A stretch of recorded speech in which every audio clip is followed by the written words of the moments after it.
Jake's funeral day felt like one of those gray, endless, and sad days.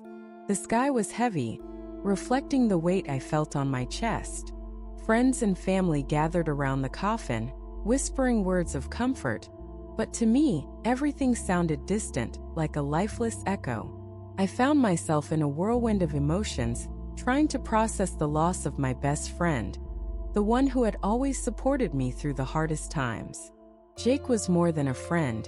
He was my safe harbor, the brother I never had. "Emma, are you okay?" asked Sarah, a friend of ours, breaking the silence that enveloped me. The concern in her eyes made me feel a mixture of gratitude and pain. "I'm trying," I replied, forcing a smile that didn't reach my eyes.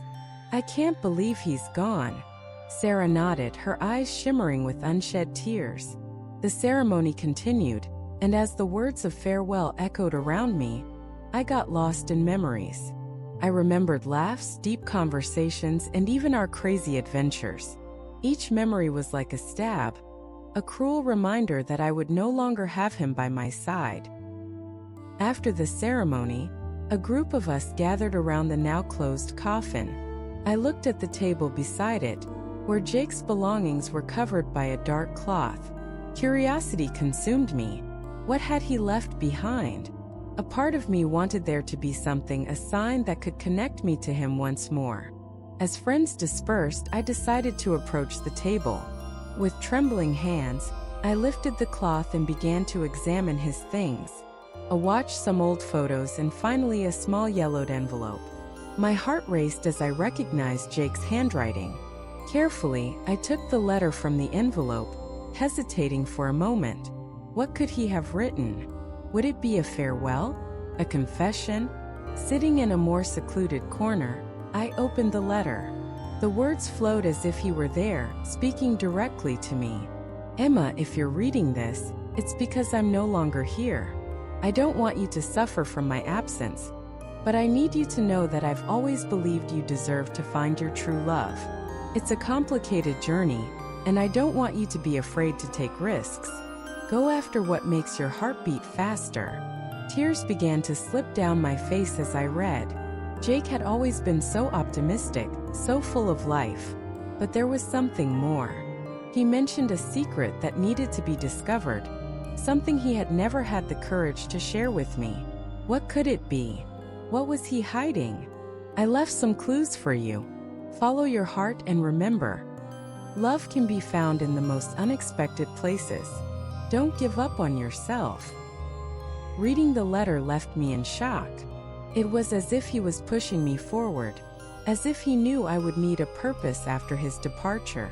My mind spun with questions, and a determination began to grow within me. What else had Jake not told me? What was I supposed to discover? Standing up, I looked around, now seeing the mournful faces of friends and family in a new light. I knew I couldn't stay trapped in the pain. Jake wanted me to live, to seek love and the truth about him, and maybe about myself too. "Emma," Sarah called, interrupting my thoughts. "I've been looking for you. Shall we go?" I smiled at her, a smile full of hope and new determination. It was time to honor Jake in a way he truly wished. It was time to discover not only what he was hiding, but also what love really meant to me. The daylight filtered through my bedroom window, but I couldn't feel its warm presence. Jake's funeral was still fresh in my memory, like an open wound refusing to heal. The letter I had found among his belongings resonated within me, like a distant echo calling me away from pain and sadness. "Find your true love," he had written. And for a moment I wondered if he really believed I could. After all, what did I know about love? Jake had always been my safe harbor, the friend who understood me without needing words. Now, without him, everything seemed lost. I looked at the yellowed, crumpled paper I still held in my hands. Jake's words danced in my mind as if trying to guide me. I decided I couldn't stay here, trapped in sadness. I needed to find answers, to discover who Jake really was, and maybe find a piece of myself in the process. "I'll try," I murmured to myself, the determination beginning to take shape in my heart. Before leaving, I felt I needed to talk to Jake's mother. She had always been a second mother to me, and might be able to help me better understand what Jake wanted me to do. When I arrived at her house, the atmosphere was heavy with sadness. She was sitting on the couch, her head down, looking at an old photo of Jake in a frame. "Emma," she said, lifting her eyes to meet mine. "Are you okay?" The concern in her voice made me feel a lump in my throat. "I'm trying. I found a letter Jake wrote to me before all this." As the words left my mouth, a look of surprise crossed her face. "A letter?" Jake was always so reserved about his feelings. "What did he say?" "He wanted me to find my true love." I hesitated. "And he mentioned a special place in the interior of Texas, something I'd never heard of before." Her eyes shone with a mix of longing and pain. "He always talked about Maplewood. It was a place he loved. He said that's where he felt truly at home." Maplewood. The name echoed in my mind like a call. I needed to go there to discover what Jake wanted me to find. "I need to go, Mrs. Thompson. I need to understand." "If that's what you want, I can't stop you," she said with a sad smile. "But be careful. Jake cared a lot about you." With her blessing, my decision was made. I began packing some things. While organizing my clothes, I found an old diary of Jake's hidden in a box. My heart raced. It was a sacred object, a window into his soul. As I opened it, the smell of old paper enveloped me. The pages were filled with his familiar handwriting. And as I read, a new determination grew within me. "You know what? I'm going to figure all this out," I murmured, already rehearsing the journey. Jake's words were a persistent echo in my mind, and I couldn't ignore them. He dreamed of being more than just the friend everyone knew. He had hopes, fears, and desires that he never fully shared. With each page I turned, I felt more connected to him. Jake wrote about his dreams of traveling, seeing the world, and amid all that, finding someone special. "You need to live," he wrote. "Don't be afraid to take risks." That morning, as the sun was still rising, I closed the diary, feeling a renewed strength. With one last look at the place I called home, I hit the road toward Maplewood. The journey was long, but the anticipation burned inside me. I was about to discover not only who Jake was but also who I could become. The smell of fresh coffee filled the air as I entered the small cafe in Maplewood. The place was cozy with rustic wooden walls and wrought iron tables. The clinking of cups and the soft murmur of conversations gave me a sense of warmth, but at the same time, I felt the curiosity of the glances turned toward me. The town was small, and I was clearly a stranger among all those familiar faces. "You're new here, aren't you?" A male voice interrupted my thoughts. I looked up and found a young man with brown hair and a charismatic smile. He wore a light blue shirt that highlighted his eyes. "I'm Ryan," he introduced himself, extending his hand. "Emma," I replied, shaking his hand. "I just arrived." "You must be here because of Jake, right?" The mention of his name made my heart ache. It was as if everyone in town knew about my connection with my best friend. I nodded, trying to maintain my composure. "Yes, I found a letter from him. He was an amazing guy," Ryan said, his gaze lost for a moment. "He always helped everyone." "What are you looking for?" "I'm not sure," I confessed. "But I feel there's more about his life that I need to understand." Ryan leaned on the counter, observing me with attention. "If you need help, I'm here. Maplewood has its secrets, and Jake left some clues." "Did you know Jake well?" I asked, curious. "Yeah, we were friends in school. He had a special way of making people feel comfortable. He always talked about you." Ryan's smile widened as if a happy memory had hit him. "He said you were the sister he never had." Those words touched me deeply. The idea that Jake had considered me so close to him made me feel even more connected to him, even after his passing. "He really cared about everyone," I murmured.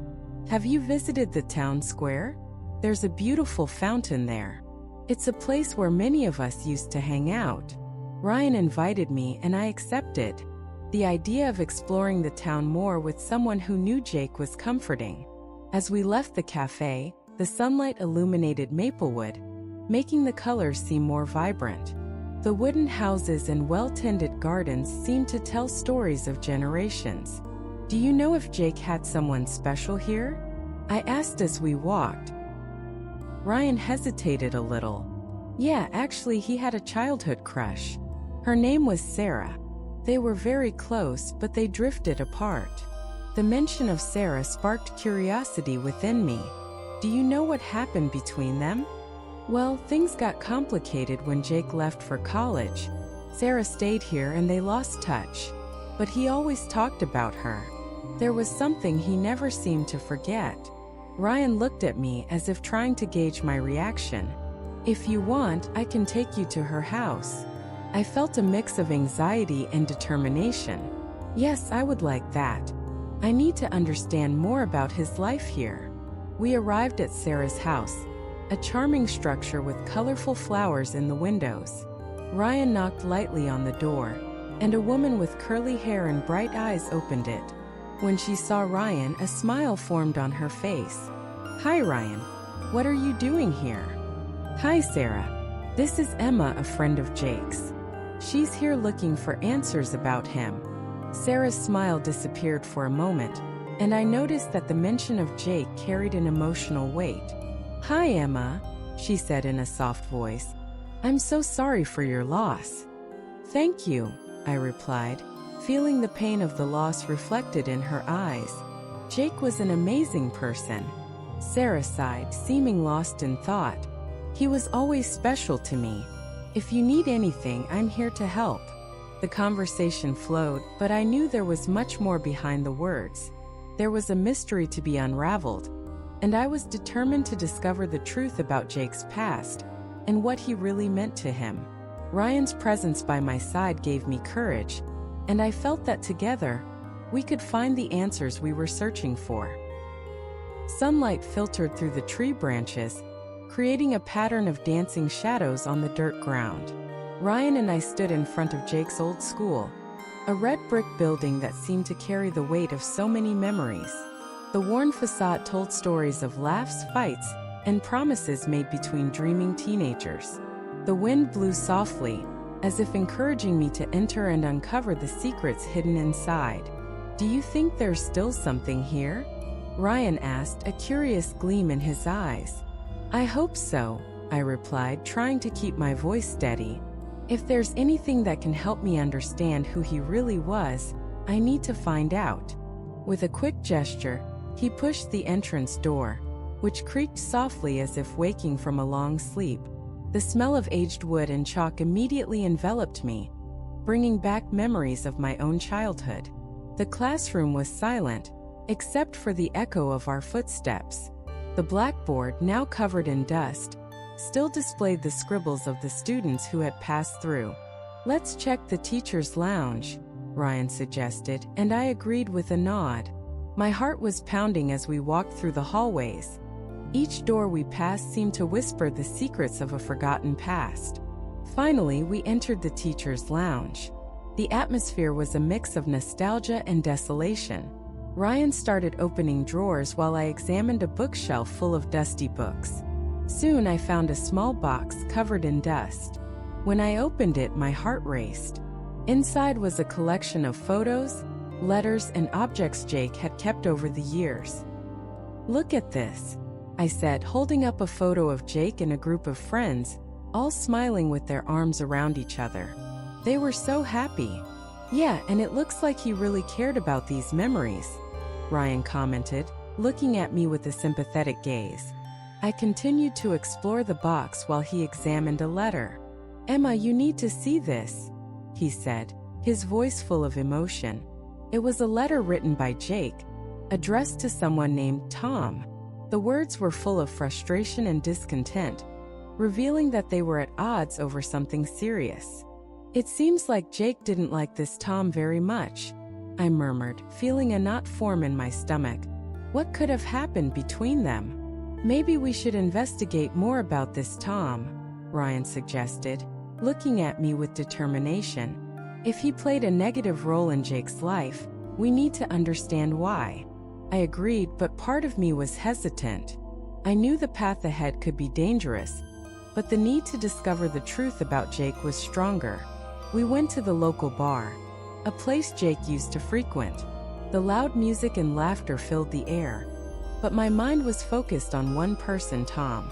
When I saw him in the back, sitting at a table with some friends, I felt my heart race. He was exactly as Jake had described him, but there was something about him that made me uneasy. "Emma, are you okay?" Ryan asked, noticing my tension. I'm not sure. What do I say to him? Let's just hear what he has to say.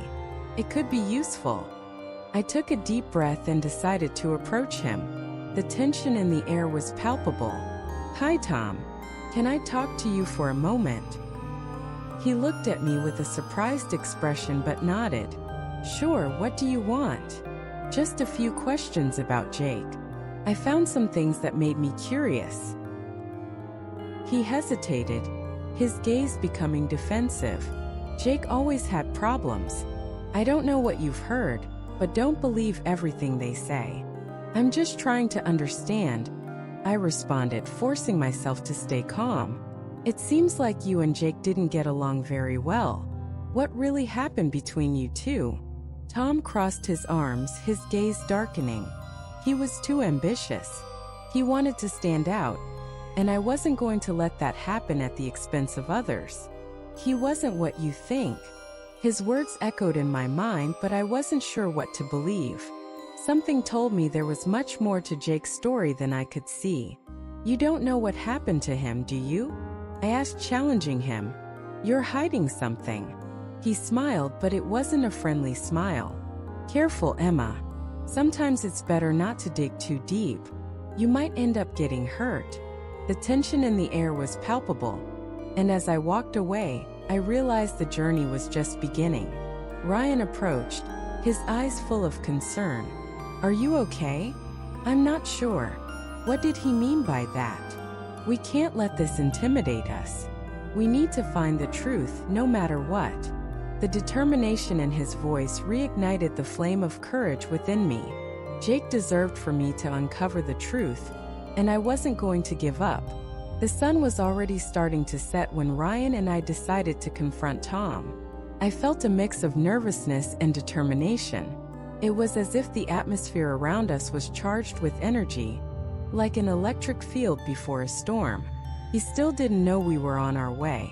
Ryan drove, his expression focused while I looked out the window, watching the landscapes pass by quickly. "Are you ready for this?" Ryan asked, breaking the tense silence. His voice was soft, but there was a serious tone that made me feel a bit braver. "I'm not sure if I'm ready, but I need to know the truth," I responded, keeping my eyes fixed on the road. "Jake deserves that." Ryan nodded, his gaze staying firm on the road ahead. "And so do you. We need to understand what happened. We can't leave things like this." We arrived at the bar where Tom usually spent his nights. The loud music and muffled laughter created a stark contrast to the weight I felt in my heart. As we entered, the smell of beer and fried food invaded my nostrils. My eyes quickly fixed on the back of the bar, where I saw Tom, surrounded by a few friends, laughing and seeming carefree.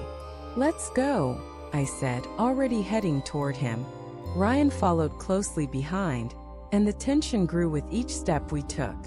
When we reached the table, Tom looked at us, his expression changing from surprise to a sarcastic smile. "Look who decided to show up," he said with a contemptuous air. "Little Emma and her new toy." "We need to talk, Tom," I said, trying to keep my voice steady but feeling the anger bubbling inside me. "About what? What else do you want to know?" "That Jake was a loser," he taunted, and a wave of indignation passed through me. "No, Tom. I want to know the truth about what happened to him. You knew he was involved in something much more serious than you let on," I said, challenging him with my gaze. Tom leaned back in his chair, crossing his arms. "The truth? Do you really want to know? Jake was getting involved in things he wasn't capable of handling. He tried to be a hero, but he wasn't made for it, he replied, an arrogant smile on his lips. A hero? He was trying to expose the corruption you helped protect. Ryan intervened, his voice full of intensity. You had a role in all of this. And if he died because of your actions, you're going to have to answer for it. Oh, please, Tom said, laughing. Jake was always weak. He thought he could change the world, but the world doesn't change. He should have stayed in his place. His words were poisonous and hit me like an arrow. My heart was pounding, the anger almost blinding me. You're a coward, Tom. And if Jake believed he could make a difference, that just shows how much better he was than you. The argument heated up, and the other patrons began to turn their attention to us. It was as if the tension in the air was palpable. Tom stood up, facing us. Be careful what you say, little girl. You don't know who you're dealing with. And you don't know what I'm willing to do for Jake, I said, my voice firm. The atmosphere was charged, and I felt that the truth was about to emerge. But Tom's anger was like a storm about to explode. Suddenly, a familiar face appeared at the bar's door. It was Sarah. She seemed hesitant, but when her eyes met mine, there was a silent determination there. She approached, and the tension increased even more. Tom! She shouted, her voice sharp. You can't keep going like this. Jake didn't do anything wrong. And you know it. Tom turned to her, the contempt evident in his expression. You're not in your town, Sarah. Don't interfere. I'm exactly where I should be, she replied with a courage I admired. And I'm going to fight for Jake, just like you should have. The scene was about to turn into an even bigger confrontation, and I knew we needed the truth. A truth that would not only free Jake but also give us, those who loved him, a chance to move on. The sun was setting behind the mountains, coloring the sky with a warm orange hue as I prepared to confront Tom. My heart pounded hard, and adrenaline coursed through my veins. Ryan and Sarah were by my side, their determined looks reflecting my own resolve. I knew this was the decisive moment in my quest for justice for Jake. Emma, are you sure you want to do this? Ryan asked, his voice low but firm. I can't let the truth die with Jake. He deserves this. We need to expose Tom and what he did, I replied, taking a deep breath to calm my nerves. The small town of Maplewood seemed peaceful, but I knew there was a storm about to unfold. We walked toward the bar where Tom spent his nights, the loud music and the patrons' laughter echoing throughout the place. As soon as we entered, a heavy silence fell over the room. All eyes turned to us. Tom was there, leaning against the counter, his arrogant smile fading when he saw us. What are you doing here? He asked with a disdainful tone. His expression changed when he saw Sarah by my side. Oh, the ex-girlfriend. What a surprise. We're not here to discuss your past, Tom, I said, forcing my voice to remain steady. We're here to talk about Jake. He raised an eyebrow, clearly amused. Jake? What do you know about him? He was weak, always getting into trouble that wasn't his business. He wasn't weak, I replied, feeling the anger rise inside me. He was trying to do the right thing. And you know that. Ryan squeezed my hand lightly as a sign of support. Tom looked at us, his smile turning into a threatening gaze. What do you really want, Emma? You don't know what you're getting into. He took a step forward, his intimidating presence almost making me back down. I know more than you think, Sarah said, her voice firm. I know you were involved in all this. You and Jake were friends, but you betrayed him. Tom's expression hardened, and he crossed his arms, challenging us. Oh, so now you're also the defender of the poor little guy? What do you really know about what happened? He was about to expose a corruption scheme, and I warned him to stop. But he didn't listen. And now he's dead because of it. His words hit me like a punch in the stomach. I couldn't believe what I was hearing. The truth that Jake had tried to expose had cost him his life. A wave of sadness and anger mixed inside me. "You're a monster!" I screamed, unable to contain the emotion. "You can't just walk around thinking you're untouchable. And what are you going to do about it?" He stepped closer, his gaze filled with intimidation. "Do you really think anyone will believe you? A lost girl in the middle of Texas." Ryan stepped forward, positioning himself between me and Tom. "We're going to expose you." His voice was low but firm. "You may have gotten away with it for a long time, but that ends today." Tom laughed, but there was a growing tension in the air. What had started as a personal confrontation was now becoming a battle for the truth. The mood shifted, and I realized the people around us were starting to pay attention, whispering among themselves. "If you have something to say, Tom, you'd better say it now before it's too late," I said, regaining some of my courage. He hesitated for a moment, and I saw the fear in his eyes. That gave me strength.